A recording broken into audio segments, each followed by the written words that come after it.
पप्पा, ओ पप्पा, स्टॅम्प पेपरवर सही करा. अहो पप्पा, सही करा. धरा रे, धरा यांना.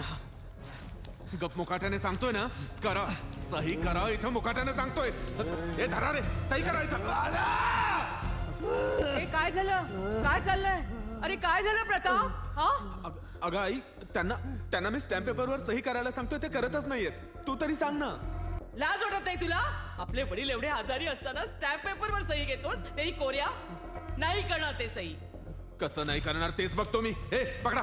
ए, काय चाललंय? सही करा. काय चाललंय? सही- प्रताप! आई, बस झालं. खूप सहन केलं. आता या पोरांना धडा शिकवल्याशिवाय मी राहणार नाही. चला तुम्ही माझ्या बरोबर या. या. हे बाळ, जरा हा पत्ता सांगशील का? हा तर माहितीये मला. इथे जवळच आहे. मी दाखवू का? हो, बसतेस गाडीत? हो.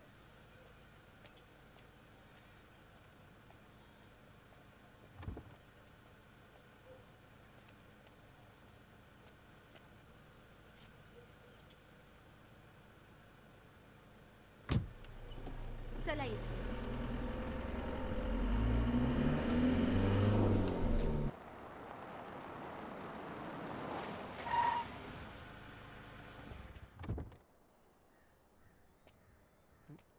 शेठची गाडी. या मालकीन बाई, या या. आपल्याकडेच आलेत. राम राम गोपाल शेठ. मालकीन बाई राम राम. हा हा या. असं अचानक येणं केलं नाही, म्हणजे आधी सांगितलं असतं तर काही. अरे इथं काय मी. हा चला.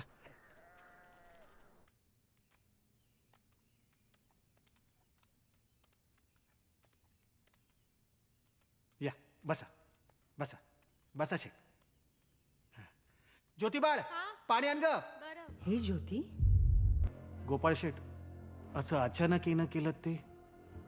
सांगा त्यांना आपण कशासाठी आलोय ते. सांगा ना गोपाळ शेठ. म्हणजे की प्रॉब्लेम आहे का?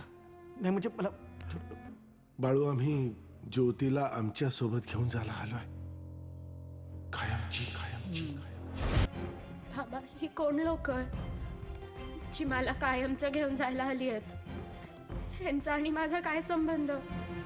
अहो पण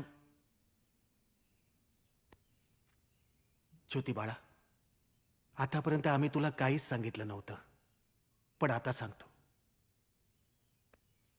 हेच तुझे खरे आई बाबा आहेत. अगं, आम्ही फक्त पोटच्या पोरीसारखं सांभाळलं, तुला वाढवलं, पण तुझे खरे आई बाबा हे आहे. माझे खरे आई वडील तुम्ही आहात. मी तुम्हाला सोडून नाही जाणार. अगं ज्योती बाळा, असं नको करूस.